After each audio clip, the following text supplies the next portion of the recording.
Sir sir இங்கே sir sir sir sir sir social மீடியாவில் ஒரு விஷயம் வந்துச்சு. விஜய் சார் படம் பார்த்துட்டு அவசரப்பட்டு ரிட்டையர் ஆகிட்டப்பா, அவங்க கூட இன்னொரு படம் பண்ணியிருக்கணும் அப்படின்னு சோஷியல் மீடியாவில் ஒன்று வந்துச்சு. இல்லை, ரொம்ப என்ஜாய் பண்ணார். நிறைய விஷயங்கள் சொன்னார். நிறைய விஷயங்கள் is very very happy for that moment. ஆனால் அவர் என்னென்ன சொன்னாருங்கிற ஃபுல் டீட்டெயில்ஸ் நான் சொன்னேன். அது என்னோட பர்சனலாக சொன்ன விஷயம். அது நான் பப்ளிக்காக ஷேர் பண்ண முடியும். ட்ரைலர் பார்த்துட்டு மங்காத்தை விட 100 மடங்கு இருக்குன்னு அஜித் சார் சொன்னார். சார் அஜித் சார் வந்து ட்ரெய்லர் பார்த்துட்டு மெசேஜ் பண்ணிட்டு டே சூப்பராக இருக்குடா, விஜய்க்கு உனக்கும் டீமுக்கும் என்னோட வாழ்த்துக்களை சொல்லிடுறா அப்படின்னு சொன்னாங்க. அவங்க ஷூட்டில் இருக்காங்க, நான் டிஸ்டர்ப் பண்ணேன். ஆனால் மெசேஜ் ட்ரெய்லர் பார்த்துட்டாங்க, மெசேஜ் பண்ணிட்டாங்க. வெங்கட் சார் ஒரு நிமிஷம் உள்ள செல்வா உள்ள வாங்க. அதுக்குள்ள டிவி சோமு கேளுங்க. செல்வா உள்ள வாங்க. சபாநாயகர் நிகில் முருகன் அவர்களுக்கு நன்றிகள். சார், இந்த காந்தி கலவரம் பண்றாரு அப்படிங்கிறது தான் ஒன்லைனா ஒண்ணு. அடுத்தது காந்தி பேரை வச்சுட்டு தண்ணி அடிக்கிற மாதிரி சீன் வச்சிருக்கீங்க. என் ஃப்ரெண்ட் பேரும் காந்தி சார். ஏன்னா காந்தி பேர் வச்சாரு சரக்கு கூட என்ன அர்த்தம் சார்? அது தவிர ஒரு அரசியல் தலைவர் வந்து அப்படிலாம் ஒண்ணு கிடையாது. என் ஃப்ரெண்ட், என் பெஸ்ட் ஃப்ரெண்டு பேர் காந்தி. அவன் என்னென்ன பண்றான் தெரியுமா உங்களுக்கு? அதெல்லாம் வெளியே சொல்ல முடியும், அந்த அளவுக்கு மோசமான பையன் அவன். அதற்கு நான் வந்து மகாத்மாவை சொல்ல முடியும். மகாத்மா காந்திங்கிறது மகாத்மா தான். அது எப்படி நீங்க கம்பேர் பண்ணலாம்? This is very bad comparison. Gandhi கலவரம் பண்றாருங்கிறது தான் ஒன்லைனா. காந்தி எது கலவரம் பண்றாரு? இப்போ படம் நான் ட்ரெய்லரே ஃபுல் படம் கதையே சொல்லியிருக்கேன். காந்தி கலவரம் பண்ற எங்க இருந்து கேக்குறீங்க நீங்க கேள்வி? ஏங்க இப்படி பண்றீங்க நீங்க? இல்ல, காந்தின்னு பேர் இருக்கேன்னு கேட்டேன். அப்புறம் விஜயகாந்த் வர்றதா சொன்னாங்களே, அந்த மாதிரி உண்டா? அடுத்தது ஒரு கடைசி எல்லாமே கேட்டிருக்கேன். யாரெல்லாம் வேணும், யாரெல்லாம் படத்துல சர்ப்ரைஸ் எல்லாத்தையும் வரிசையா கேட்டிருக்கேன். வரிசையா நாங்க சொல்லிட்டு கடைசியில முப்பாட்டன் முருகன் பாடுறது வருது. அது அரசியல் ரீதியான ஒரு விஷயமா, கில்லி ரீதியா ஒரு விஷயம். கில்லி படம் பாத்தீங்களா நீங்க? பாத்தீங்களா? அந்த படத்துல இருந்துச்சா? அந்த படத்துல ஏன் நீங்க அரசியல்னு கேட்கல? அப்ப அவர் கட்சி ஆரம்பிக்கல. சார், இப்பவும் கில்லிக்காக தான் அது. கில்லி ரெஃபரன்ஸ் சார். இனிமே சத்தியமா குடிக்க மாட்டேன்னு சொன்னது எந்த ரெஃபரன்ஸ் நினைக்கிறீங்க நீங்க? மங்காத்தா. அது கேட்க அவ்வளவுதான். இப்ப எங்களுக்கு பிடித்த படங்கள்ல இருந்து நாங்க ரெஃபரன்ஸ் எடுத்து வச்சோம். இது அவ்வளவுதான் மேட்டர். தவிர சரிங்க. அதாவது விஜய் சார் இப்போ கட்சி தொடங்கிட்டாரு. இப்போ நடிகர் மட்டும் கிடையாது, அரசியல் தலைவரும் கூட. அப்போ இதுக்கு முன்னாடி பாத்தீங்கன்னா விஜயகாந்த் சாருடைய படங்கள்ல பாத்தீங்கன்னா டி கோடோடைய அவருடைய கொடிகள் வந்து மோதிரங்கள்ல, அவருடைய சட்டைகள்ல கொடிகள்லாம் இருக்கும். அந்த மாதிரி எதுவுமே பண்ணல. அவர் பண்ணணும்னு சொல்லல. இன்னும் எங்களுக்கு கட்சி கொடி என்னன்னு கூட எனக்கு தெரியாது. அதனால வந்து அதெல்லாம் நாங்கள் யோசிக்கவே இல்லை. அது அவரும் யோசிக்கல. அவர் வந்து ஒரு படமாக தான் பார்க்குறாரு. அந்த படத்தில் வந்து எந்த இடத்துலையும் நான் அரசியல் பேசணும், அரசியல் சொல்லணும், மக்களுக்கு இது மாதிரி பண்ணுறேன், அந்த மாதிரி பண்ணுறேன், ஒரு இடத்துல கூட அவர் சொன்னது கிடையாது. இந்த படம் அதுக்கு அந்த படத்தோட ஜஸ்டிஸ் தான். நீங்கள் படம் பாருங்க, அவராக இப்படி பண்ணியிருக்காருன்ற மாதிரி பேசுவீங்க நீங்கள். ஏன்னா அதில் வந்து எந்த ஒரு அரசியல் இதுவுமே வந்து நாங்களும் வைக்கலாம், அவரும் வைக்க சொல்ல. இதே கேள்விதான் நிறைய பேர் மாத்தி வேற விதமா கேக்குறீங்க. இனிமே குடிக்கவே கூடாது அப்படிங்கிற ஒரு டயலாக் வருது, மங்காத்தா படத்தினுடைய டயலாக்.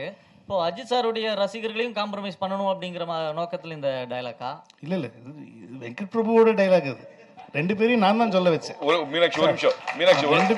அது அஜித் சாரா சொல்லலையே, அது நான் தானே சொல்ல வச்சேன். ரெண்டு பேருமே ஒரே நிமிஷம் பழனி செந்தில் கேளுங்க.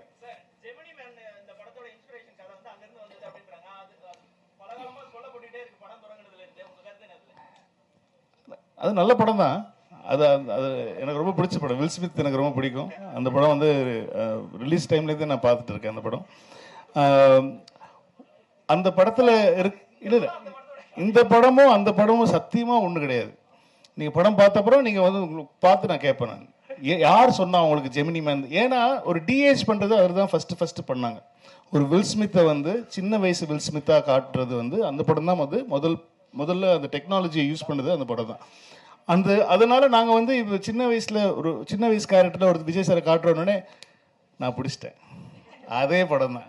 அப்படி நான் சென்னை 28 ட்ரெய்லர் பார்த்துருக்கீங்களா நீங்கள்? இல்லைன்னா நீங்கள் தயவு செஞ்சு இப்போ போய் கூகுளில் சென்னை 28 Part 2 டீசர் பாருங்கள். அதுலேயே சொல்லியிருப்பேன் நான், மாப்பிள்ளையை காணோம், கல்யாணம் ஆகிறதுக்கு முன்னாடி மாப்பிள்ளையை காணோம். இது என்ன படம்? Hang over. ஆனால் சென்னை 28 ஹேங் ஓவரா? இல்லை. இந்த மாதிரி தான் சார். சும்மா ஒரு சின்ன விஷயத்தை வச்சு நான் உடனே படம் பார்த்தப்பறம் நீங்கள் என்ன கருத்து சொன்னீங்கனாலும் நான் ஏற்றுக்க தயார். வெங்கட் பிரபு சார், ஒரு நிமிஷம். நீங்க நிறைய கேள்வி கேட்டீங்க சார். மீனாட்சி, வெங்கட் பிரபு சார், எல்லாரும் கேட்போம். விஜய் படம் ஒவ்வொரு படம் வரும்போது நிறைய அரசியல் ரீதியா வேற தேட்டரு வேற பிரச்சனைகள்லாம் நிறைய கொஞ்ச காலமா வந்துட்டு இருக்கு. இப்போ அரசியல் கட்சி தலைவரான பிறகு இந்த படம் வருது, ஏதாவது வரும்னு எதிர்பார்க்கீங்களா? ஏன்னா நிறைய பேர் என்ன சொல்றாங்கன்னா, அரசியல் பிரச்சனைனாலதான் பாடல் வெளியீட்டு விழாக்கு உங்களுக்கு நேரி ஸ்டேரியம் கிடைக்கல அப்படின்னு வேற அழுத்தம் இருக்குங்காங்க. அந்த மாதிரிலாம் வரும் நீங்க எதிர்பார்ப்பீங்களா? அப்படி வந்தா எப்படி சமாளிக்க போறீங்க?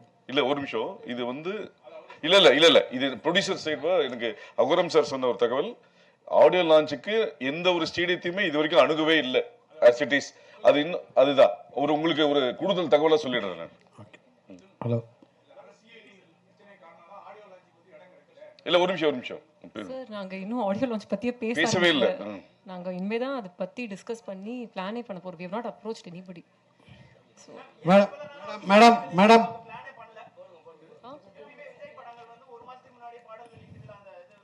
இல்ல சார், பிகிலுக்குமே 1 வீக் முன்னாடி தான் பிளான் பண்ணோம். இது ரெண்டாவது படம். So I think I know the process well. நாங்க சாரை கேட்கணுங்க, அதுதான். ப்ரோகிராம் ஆரம்பிக்கிறதுக்கு முன்னாடி வரல நீங்க. ஆமா ஓகே ஆமா அனௌன்ஸ் பண்றோங்க. நீங்க தெரியல, விஜய் சார் எல்லாரும் அவங்க அப்பா எல்லாம் பேசின அப்புறம் தான் நாங்க வந்து ஏன்னா இது ஒரு பேன் இண்டியா ஃபிலிம், 3 லாங்குவேஜ் பண்ணிட்டு இருக்கோம், நிறைய ஒர்க் இருக்கு எல்லாருக்குமே. ஸோ ஃபர்ஸ்ட் எல்லாத்தையும் நாங்க முடிச்சு டெலிவரி கொடுத்துட்டா இதை பத்தி யோசிக்கவே முடியும். மேடம் மேடம்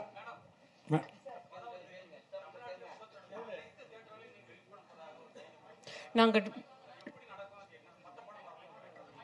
சார், நாங்க யாரையுமே வர வேணாம்னு சொல்லல, எங்க படம் வருது அவ்வளவுதான். மேடம் மேடம் விஜய் படத்துல காஸ்ட் ஆஃப் ப்ரொடக்ஷன் அதிகமாக உள்ளதுன்னு சொல்றீங்க. ஆமா, இது வியாபாரம் உங்களுக்கு திருப்தியா இருந்ததா? ஆமா சார், ப்ராஃபிட்டபிள். சார் இப்பவே ப்ராஃபிட்டபிள் தான். சார் ஒரு டயலாக் சொன்னாரு, ஒரு ஆள் கிடைச்சாலே நல்லா இருக்கும், 2 பேர் கிடைச்சாங்க, அதனால நல்ல பிரமாதமா பண்ணிருக்காங்க சார். கண்டிப்பா ரொம்ப ரொம்ப ஹாப்பி. Okay sir. இங்க பாருங்க சார். எங்க அங்க சார், அங்க சிங்கம் ஆல்வேஸ் சிங்கம்னு ஒரு டைலாக்கு, அப்புறம் புது லீடர் வர்றாரு அப்படின்னு ஒரு டைலாக்கு காலில இருந்து தெரிக்குது. அதை பத்தி சொல்லுங்க. அதான் சொல்றேன், அது இப்போ நீங்க எப்படி எடுத்துக்கிறீங்கிறத பொறுத்து தான் அது. இந்த கதையில வந்து புது லீடர் வராருங்கிறது வந்து இந்த கதையில இருக்கிற ஒரு ஒரு ஒரு விஷயம். அதே மாதிரி வந்து line is always a lion அப்படிங்கிறது வந்து பொதுவாக நம்ம சொல்ற ஒரு ஒரு ஒரு ஸ்டேட்மெண்ட்னு சொல்லலாம். என்னதான் வயசானவரும் வந்து சிங்கம் என்னைக்குமே சிங்கம் தான் அப்படிங்கிறது அந்த கேரக்டருக்கு பொருந்துற மாதிரியான ஒரு ஒரு இடத்துல வர டைலாக் தான். ஸோ எதுவுமே அது அதான் சொல்றேன், அரசியலாக எதுவும் யோசிச்சு வைக்கல. ஹலோ வாங்கி வச்சுக்க வேணாம்னு சொல்றேன். நெக்ஸ்ட் இங்க சார் பின்னாடி கொஞ்சம் மைக் பின்னாடி ஒரு நிமிஷம் இருமா. மைக் அங்க இருக்கு, பின்னாடி கொடுங்க. இல்ல இங்க ஒரு நிமிஷம் பின்னாடி கொடுங்க பாலா. ஒரு நிமிஷம் கொடுத்துட்டு அப்புறம் நீங்க வாங்கிக்கலாம் பாலா. நீங்க எவ்வளவு கேள்வி வேணா கேட்கலாம், ஒன்றும் தப்பு இல்லை. ஒரு நிமிஷம் பள்ளிக்குமார் மைக்ல பேசுங்க. மைக் கேட்கல. ஆன் பண்ணு சார். சார் வெங்கட் சார் இங்க ஒரு நிமிஷம் இருக்குமா, ஒரு நிமிஷம் கேள்வி முடிச்சு. சார், விஜய் சார் கூட 1 வருஷமா பயணம் பண்ண ஒரே ஆர்டிஸ்ட் நீங்க மட்டும்தான், அதாவது டைரக்டருங்கிறது. அவர் உங்க கூட நடிக்கும் போது தான் நான் வந்து அரசியல் விட்டு விலகிறேன், சினிமா விட்டு விலகிறேன், அரசியலுக்கு போறேன்னு சொல்லியிருக்கேன். ஓகேயா? அரசியலுக்கு போறேன்னு சொல்லியிருக்காரு. சினிமா சொல்லுங்க. இதெல்லாம் கொஞ்சம் அநியாயமா இல்ல? உங்களுக்கே மனசாட்சி இல்லையா? அவரு இத பத்தி ஏதாவது சொன்னீங்களா? அவர்கிட்ட சொன்னேன், ஏன்னா இன்னும் படங்கள் எல்லாம் பண்ணலாமே, அப்பப்போ பண்ணலாமே அப்படின்னா நான் சிரிச்சுட்டு இல்ல நான் பாப்புட்டா அப்படின்னு சொல்லிட்டு விட்டாரு. தவிர மற்றபடி நாங்க அரசியல் ரீதியா எதுவுமே நான் பேசுறது கிடையாது. அவரும் என்கிட்ட வந்து அடுத்தது நான் அரசியல் என்ன பண்ணலான்னு இருக்கு அந்த மாதிரி என்கிட்டயும் பேச வேண்டிய அவசியமும் கிடையாது. ஏன்னா வந்து ஏன்னா ஆனா நிஜமா தானே நீங்க தானே இப்படி கேக்குறீங்க? அதெல்லாம் ஒண்ணு. நாங்க வந்து அரசியல் பத்தி நிஜமா அவருடைய மனசு, அவருடைய ஆசைகள், அவருடைய ட்ரீம்ஸ் அவர் ஃபாலோ பண்றாரு. நிறைய ஃபேன்ஸ் வர அவர் நடிக்கணும்னு ஆசைப்படுறாங்க. நானும் ஆஸ் எ ஃபேன் எனக்கும் அவர் நடிக்கணும்னு தான் ஆசை.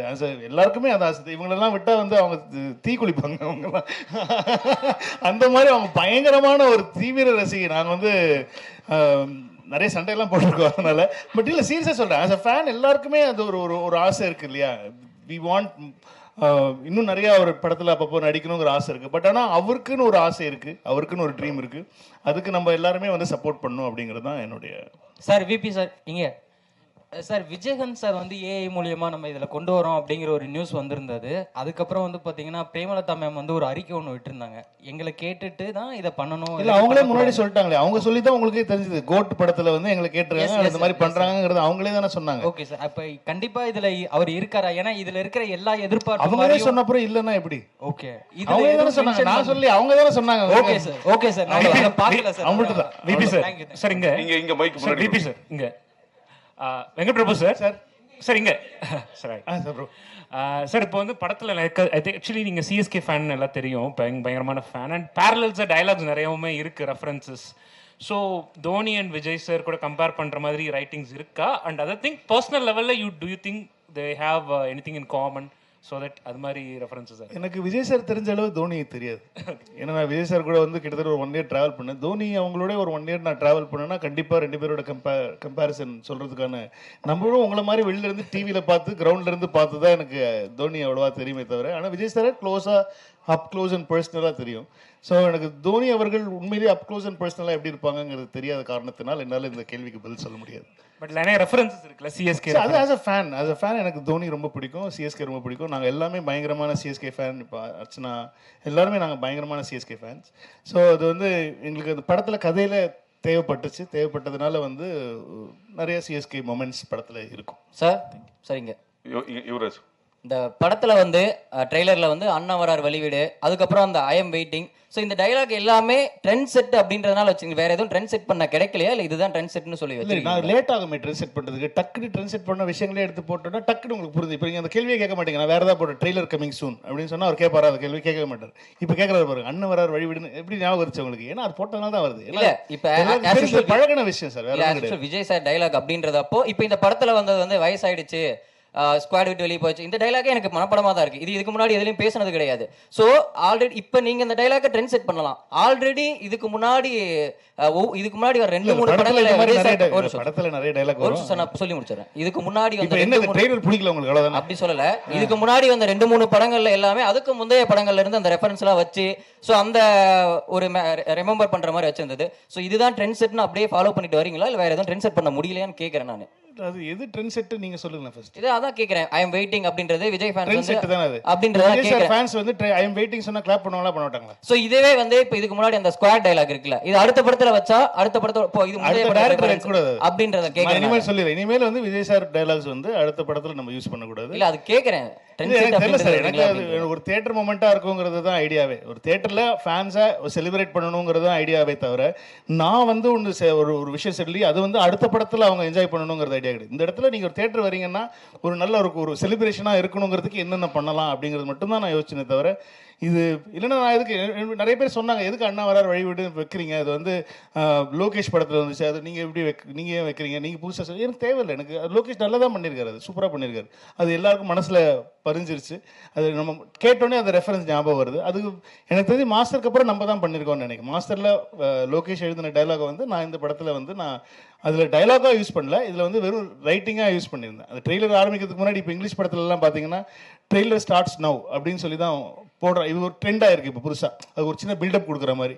ஸோ ஹிந்தி ட்ரெய்லர்லையும் தெலுங்கு ட்ரெய்லர்லையும் ட்ரெய்லர் ஸ்டார்ட்ஸ் நவ் தான் வரும். தமிழில் மட்டும் ஏன் அண்ணன் வரார் வழிவிடுன்னா வந்து இங்கே தான் அவங்கள செலிப்ரேட் பண்ணுறது ஜாஸ்தி இல்லையா. நம்ம விஜய் சார் ஃபேன்ஸ்லாம் பயங்கரமாக செலிப்ரேட் பண்ணுவாங்கிறது தான்.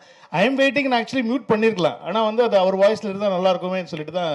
ஏன்னா அது வெறும் வாய்ஸ் தான் வந்துச்சு. ஐ எம் வெயிட்டிங்கிற வாய்ஸ் மட்டும் அது மியூட் பண்ணியிருந்தா அது இன்னும் கொஞ்சம் நீங்களாம் கேள்வி கேட்பீங்களே அப்படிங்கிறதுக்காக வச்சிட்டேன் நான். வெங்கட் பிரபு சார், உங்கள் லைஃப்லையும் சரி விஜய் சாரோட லைஃப்லையும் சரி இது முக்கியமான படம். இந்த படத்தில் ஏன் இளையராஜா சார் பாடலை, அப்புறம் ட்ரெய்லரில் திரிஷாவே காமிக்கல, அவங்க மேலே என்ன கோவம் உங்களுக்கு? உங்களுக்கு என்ன கோவம்? இந்த படத்தில் பெரியப்பா பாடுறதுக்கான சுச்சுவேஷன் எதுவும் அமையல, அதனால் அவங்கக்கிட்ட கேட்கல. மற்றபடி த்ரிஷா இந்த படத்தில் இருக்காங்களா தெரியல. அது அது இருந்தாங்கன்னா நீங்கள் பார்ப்பீங்க. இருந்தால் நல்லதாக இருக்கும் ஆக்சுவலி. ஆக்சுவலாக இந்த படத்தில் வந்து மோகன் சாரை போட்டிருக்கீங்க, காதலுக்கு நீங்களே சொல்லிங்க, அவரை பார்த்தா இன்ஸ்பயர்னு சொல்லியிருக்கீங்க. அவரு லவ்வுக்கு பயங்கரமான சாங்லாம் போட்டிருக்கு, ஃபீலிங் பாட்டெலாம் இருக்குது. பட் விஜய் சாருக்கும் சாங்னா பெரிய அளவுக்கு இருக்கும். இதுல டாப் ஸ்டாரும் லவ்வுக்கு ரொம்ப பெரிய முக்கியத்துவம் வந்திருக்கு. காதல் படம் கிடையாது, அதனால வந்து நிறைய லவ் சாங் இவங்க 3 பேருக்குமே இருக்குமா தனித்தனியா, இல்ல விஜய் சாருக்கு மட்டும் தான் அந்த சாங் வந்திருக்குமா? காதல் எல்லாரோட காதல் பாடல்கள் கேக்குறீங்களா? இப்போ என்ன, இப்போ விஜய் சார் படத்துல உங்களுக்கு மோகன் சாருக்கு ஒரு சாங் வேணும், பிரசாந்த் சாருக்கு ஒரு சாங் வேணும், லவ் சாங். என்ன பண்ணுவாங்க தியேட்டர்ல சொல்லுங்க? ஆடியன்ஸ் என்ன பண்ணுவாங்க? நீங்களே உங்க மனசாட்சி தொட்டு சொல்லு, என்ன பண்ணுவாங்க?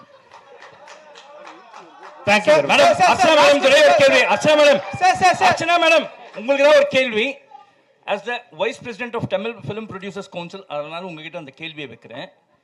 இந்த ஸ்ட்ரைக் அப்படின்னு சொல்லி சொன்னாங்களே, is it going to be implemented or என்ன ஆச்சு இது வரைக்கும்? அது நம்ம இன்னொரு ஆப்பர்ச்சுனிட்டியில் பேசலாம். இது ஒன்லி அபவுட் கோட். அது நான் பேசுறேன் அப்புறமா. Thank you. சார் உங்க மூவிஸ்னாலே யுவராஜ் ஒரே நிமிஷம். லாஸ்ட் கிளைமேக்ஸ் வந்தாச்சு. ஒன் மோர் சார் கேட்கவா ரேய்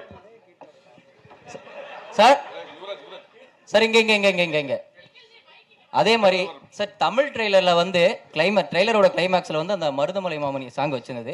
ஸோ அதே மாதிரி தெலுங்கு ஹிந்தியில வந்து ஒரு டைலாக் வச்சிருந்தீங்க. ஸோ இது மொழி ரீதியா ஏதாவது பிரச்சனை வரும்ன்றதுக்காக தெலுங்கு ஹிந்தியில மாற்றப்பட்டதா? இதனால மருதமலை மாமணியை நமக்கு ரெஃபரன்ஸ் என்னன்னா கில்லி ரெஃபரன்ஸ். அது வந்து ஹிந்தி ஆடியன்ஸுக்கும் தெலுங்கு ஆடியன்ஸுக்கும் தெரியாது. தமிழ் ஆடியன்ஸுக்கு தான் அது ரொம்ப பழக்கப்பட்ட ஒரு சாங். அவர் பாடியிருக்காரு, அவர் கில்லியில் யூஸ் பண்ணிருக்கான்னு சொல்லி பண்ணோம். இப்போ தெலுங்கு ஹிந்தி ஆடியன்ஸுக்கு வந்து அது ஃப்ரெஷ்ஷாக இருக்கிற மாதிரி சொல்லிட்டு அந்த மிஷன் இம்பாசிபிளோடைய ஒரு சின்னதாக அவர் வந்து அதை ஃபன் பண்ணிட்டு போகிற மாதிரி ஒன்று இருக்கும். ஸோ அதோட எண்ட் பண்ணலாம், ஏதோ ஒரு ஃபன் மொமெண்ட்டில் எண்ட் பண்ணணுங்கிறது தான் ஐடியாவாக இருந்துச்சு. ஸோ ட்ரெய்லர் ரொம்ப ஃபாஸ்ட்டாக ஆக்ஷன் கட்ஸ் பயங்கரமாக டமால் டிமில்னு போயிட்டு இருக்கும்போது நல்ல ஒரு ஃபன்னாக முடிக்கலாம் அப்படிங்கிறது தான் மருதமலை போட்ட தமிழில். தெலுங்கு ஹிந்தி ஆடியன்ஸுக்கு வந்து அவங்களுக்கு பழக்கப்பட்டமான மிஷன் இம்பாசிபிள் மியூசிக்கோட முடிச்சு. வேற இந்த பாட்டை தான் அங்கே வைக்கணும் அப்படிங்கிறதுலாம் கிடையாது. யாருக்கு இப்போ நீங்கள் படம் பாருங்க, அதே பாட்டு தான் அதே சீனில் அதே தான் வரும். இல்ல நம்ம ஆடியன்ஸ் மிஷன் இம்பாசிபிள் விட கில்லியை பயங்கரமா கொண்டாடுவாங்கன்னு சொல்றேன். விபிஜி இங்க ஷாலினி சொல்லுங்க. ஜி ஆக்சுவலி இங்க குங்குமம் ஷாலினி கை இங்க ஆக்சுவலி வந்து நீங்க அந்த கெஸ்ட் ரோலுக்கு வந்து ரொம்ப பேர் போனவர் நீங்க. இந்த படத்துல ஆமா பேர் இருக்கவர். நிறைய guest roles scene by scene வந்து ரிலீஸ் பண்ணிட்டே இருப்பீங்க. பட் இந்த படத்துல நான் யாருன்னு கேட்கல, பட் ட்விஸ்ட் அண்ட் டர்னோட கெஸ்ட் ரோல்ஸ் இருக்கா? இருக்கலாம். சரி, இன்னொரு क्वेश्चन. இப்போ வந்து நெட்ல ட்ரெண்டிங் என்ன அப்படின்னா, ஐயோ இது விபிசியு இல்லையா அப்படின்னு கேக்குறாங்க. ஏன்னா டைம் டிராவலா அப்படிங்கிற மாதிரிலாம் ஓடிட்டு இருந்துச்சு. விபிசியு இல்லையா இந்த கேள்வி? விபிசியுனா வெங்கட் பிரபு சினிமாட்டிக் யூனிவர்ஸ். ஓ வாவ், புது தகவல் எனக்கு பெருமையா இருக்கு. இல்லை, இது வந்து ஒரு ஸ்டாண்ட் அலோன் ஃபிலிம் தான். இது பேசிக்காக வந்து நாங்கள் வந்து ஒரு ஸ்டாண்ட் அலோனாக தான் பண்ணியிருக்கோம். அது நான் இந்த படத்தோடைய ஒரு சீக்குவலும் இல்லைன்னா வந்து அதுலேருந்து வந்து ஒரு எடுத்தது அப்படி கிடையாது. இது இன்னொரு 15 நாளில் நீங்களே படத்தை பார்த்துவீங்க. படத்தை பார்த்து நான் அதுக்கு முன்னாடி நாள் ட்வீட் போடுறேன், இந்த படத்தை பார்த்துட்டு வாங்க உங்களுக்கு பயங்கரமாக இருக்கும் அப்படின்னு சொல்லி. விரைவில் அனைத்து ஒரே கொஸ்டின் சார். கோட்னு பேர் வச்சிருக்கீங்க, கோட்னு பேர் வச்சிருக்கீங்க. நீங்களும் பிரியாணி பிரியர், இங்க இருக்கிற நிறைய பேர் பிரியாணி பிரியர். இது விஜய் ரசிகர்களுக்கு மட்டும் பிரியாணியா இருக்குமா, எல்லா தரப்பு ரசிகர்களுக்கும் பிரியாணி? எல்லாருக்குமே பிடிக்கிற ஒரு பிரியாணியா தான் இருக்கும்னு நினைக்கிறேன். ஆல் கிளாஸ் கமர்ஷியல் பிடிக்கிற மாதிரி vegetarian non vegetarian biryani. Sir last question one இங்க sir Venkat sir here sir. படத்துல வந்து பேங்காக் எதுக்குடா ஃபேமிலியோட போனீங்க? ஏதாவது சம்பவம் இருக்கா சார்? ஃபேமிலியோட போயிட்டு ஏதாவது பிரச்சனை? அதை ஏன் கேக்குறீங்க? இப்போ நான் திரும்ப அதை பத்தி பேசி திரும்ப வீட்டில் பிரச்சனை வரும். அதனால அது வெரி காமன். எல்லா ஃப்ரெண்ட்ஸ் கேங்குள்ளேயும் எல்லா பசங்களுக்குள்ளேயும் எல்லாருமே பேசுகிற ஒரு காமனான ஒரு விஷயம். ஆனால் அதனால அது அப்படி ஜாலியாக தான் யூஸ் பண்ணாது. நீங்கள் போங்க, ஃபேமிலியோட போங்க, நல்லா இருக்கும்.